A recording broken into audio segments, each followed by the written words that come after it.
પંચમહાલના શહેરા જ્યાં જેપી નડ્ડા સભાને સંબોધન કરી રહ્યા છે।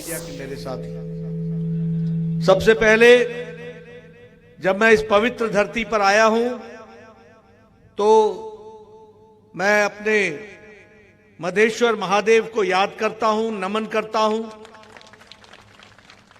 सभी पूज्य जनों को नमन करता हूं और ये संतों की भूमि, शेरों की भूमि, वीरों की भूमि, वीर सपूतों की भूमि को भी मैं नमन करता हूं। मित्रों, मैं जेठा भाई के प्रचार के लिए यहां जरूर आया हूं, लेकिन इस धरती से एक विशेष लगाव, प्रेम, सम्मान और ऐसी पवित्र और वीर भूमि को एक बार नहीं, बार बार वंदन करने का मन करता है। इसके लिए मैं ऐसी पवित्र भूमि को नमन करता हूं। इस भूमि का सामाजिक योगदान, धार्मिक योगदान और धर्म के साथ साथ राजनीतिक योगदान को देश की जनता कभी भूल नहीं सकती। और जब मैं ये कहता हूं तो कहने के लिए नहीं कहता हूं। अगर आजादी की लड़ाई में महात्मा गांधी ने अपना योगदान किया तो इस देश को एक रखने में सरदार वल्लभ भाई पटेल को कोई भूल नहीं सकता, उनका योगदान को भूल नहीं सकता। और नए भारत के निर्माण में जो योगदान भारत के यशस्वी प्रधानमंत्री मोदी जी कर रहे हैं, उनको भी हम सदा याद करते हुए इस काम को आगे बढ़ाने का हम काम कर रहे हैं। मित्रों, जिस गुजरात मॉडल की हम चर्चा करते हैं, जिस विकास के मॉडल की हम चर्चा करते हैं, जो दुनिया में गुजरात मॉडल के नाम से जाना जाता है, उस गुजरात मॉडल की गंगोत्री है तो वो गुजरात है। और आदरणीय प्रधानमंत्री जी ने बतौर मुख्यमंत्री उसकी नींव रखी, उसको आगे बढ़ाया और आगे चल करके देश में उसको आगे बढ़ाने का काम आदरणीय प्रधानमंत्री जी ने किया है। ऐसे गौरवमय भूमि से मैं जब यहां आया हूं तो मैं आपसे ये कहूं कि आप जेठा भाई को चुनाव जिताइए। ये सूरज के आगे दीप जलाने के बराबर होगा। इनका जीतना ये आपकी जिम्मेवारी है, इनको जिताना ये आपका योगदान है, इनको जिताना ये आपका राष्ट्रीय और प्रादेशिक कर्तव्य है। इसको भी हमको ध्यान में रखना है। आज जब मैं यहां आया हूं तो हम जानते हैं कि यह क्षेत्र ज्यादातर हमारे जनजाति भाई यहां रहते हैं और अधिक संख्या में हमारे ओबीसी भाई भी यहां वास करते हैं। आप देखिए, कौन सा ऐसा राजनीतिक दल है जिसने जनजाति लोगों की चिंता की? कौन सा ऐसा नेता है जिसने ओबीसी के बारे में चिंता की? घड़ियाली आंसू बहाने वाले बहुत मिल जाएंगे, सहानुभूति दिखाने वाले बहुत मिल जाएंगे, लेकिन धरती पर अगर किसी ने आपकी तस्वीर और तकदीर बदलने का काम किया है तो वो भारतीय जनता पार्टी ने किया है और आदरणीय नरेंद्र मोदी जी के नेतृत्व ने किया है। और कहने के लिए नहीं कह रहा हूं मैं। अगर मैं जनजाति भाई से पूछूं कि भाई भारत के राष्ट्रपति पद पर आज तक कोई आदिवासी भाई क्यों नहीं बैठा था? किसने रोका था? भारत को आजाद हुए 75 साल हो गए, किसने रोका था? लेकिन प्रधानमंत्री जी ने भारत के राष्ट्रपति के पद पर पहले एक दलित भाई को बैठाया। आज राष्ट्रपति पद को दलित भाई ने सुशोभित किया और उसके बाद एक आदिवासी भाई बहन महिला द्रौपदी मुर्मू को वहां पर बैठा करके आदिवासियों को जो देश दुनिया में स्थान दिया और जो उनका सम्मान रखा, उसको हमको याद रखना चाहिए। आज अगर मैं बात करूं आदिवासी भाइयों की दृष्टि से, तो जनजाति गौरव दिवस मनाने के लिए किसने मना किया था?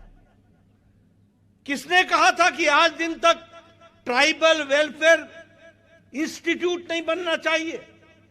किसने कहा था कि राष्ट्रीय दृष्टि से आदिवासियों के गौरव ने का जो इतिहास है, जो उन्होंने आजादी की लड़ाई में लड़ा है, उसका संग्रहालय नहीं बनना चाहिए था? किसने कहा था कि राष्ट्रीय संस्थान जिसमें आदिवासी भाइयों का योगदान है, उस पर रिसर्च होनी चाहिए? किसने रोका था? लेकिन किसी ने किया नहीं।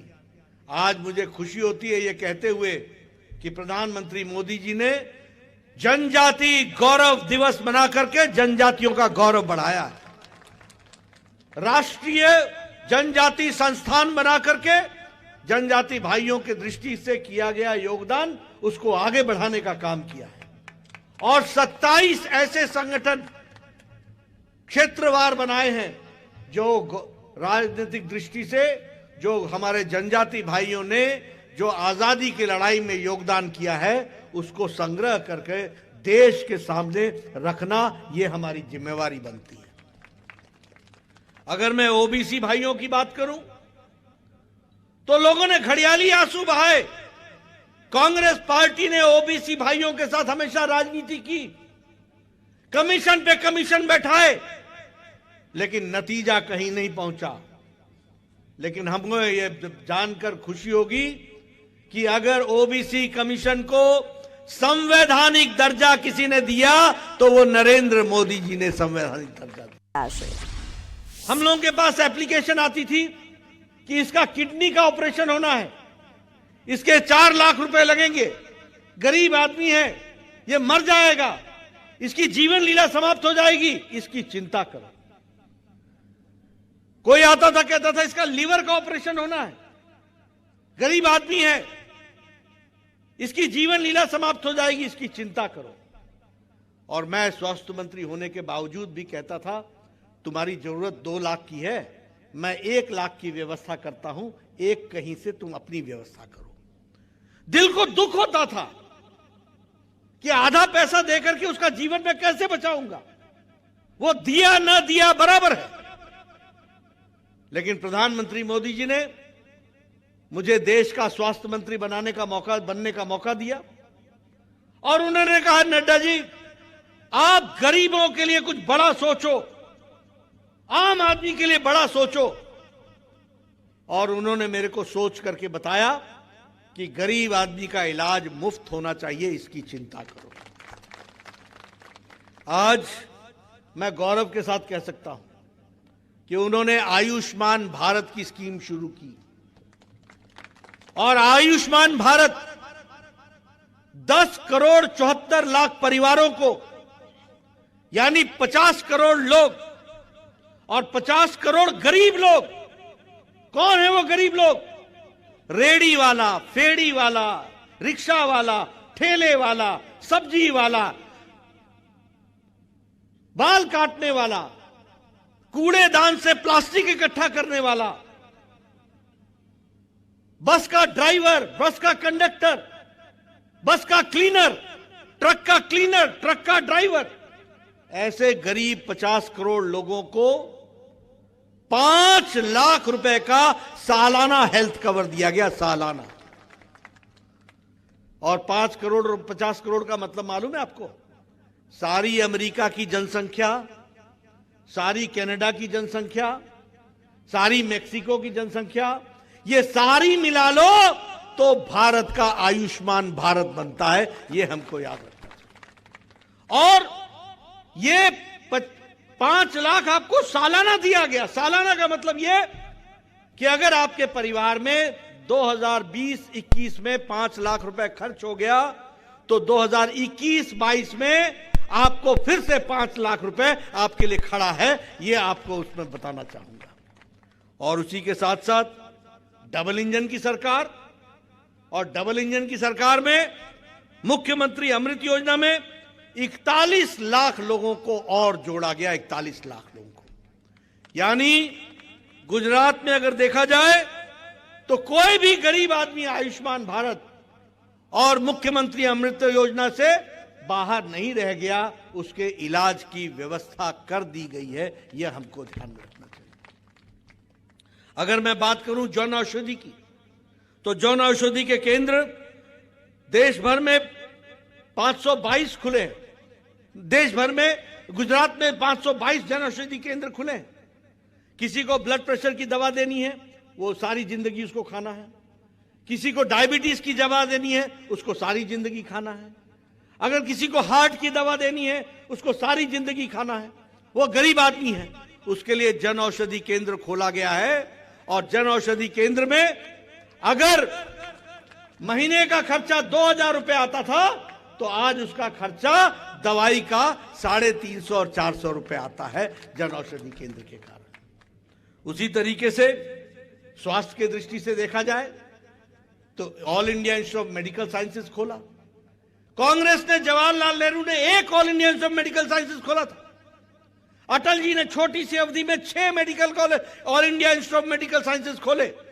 और मोदी जी ने 15 all India institute of medical sciences खोले। और गुजरात में भी राजकोट की धरती पर मेडिकल कॉलेज खोला गया और 200 मेडिकल कॉलेज देश भर में दिए गए।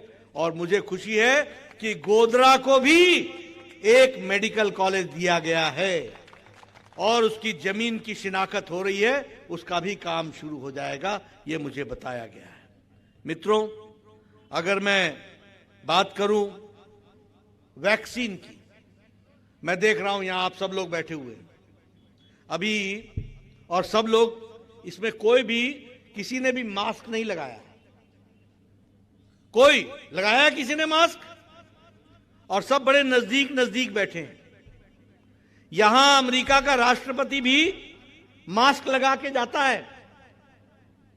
कोरोना से अभी भी अमेरिका उठ नहीं पाया है, यूरोप उठ नहीं पाया है। ये देश अभी भी लड़ रहे हैं। लेकिन मोदी जी के नेतृत्व में भारत और आप सब लोग 219 करोड़ वैक्सीन, डबल डोज और बूस्टर लगा करके भारत कोरोना के खिलाफ लड़ करके खड़ा हो गया है। यह भी हमको ध्यान में रखना चाहिए। 219 crore vaccine, double dose, booster ऊपर से लगा रखा है। किसी ने मास्क नहीं पहना है, सब नजदीक नजदीक बैठे हैं। ये किसने दिया? ये सुरक्षा कवच दिया है तो भारत के प्रधानमंत्री नरेंद्र मोदी जी ने मुफ्त लगा करके दिया। और ये छोटी घटना नहीं है। अमेरिका में अभी वैक्सीनेशन पूरा नहीं हुआ है, यूरोप में वैक्सीनेशन पूरा नहीं हुआ है, और 130 करोड़ का देश Bharat 100% vaccination, double dose with booster लगा करके तैयार खड़ा है। यह भी हमको समझना होगा।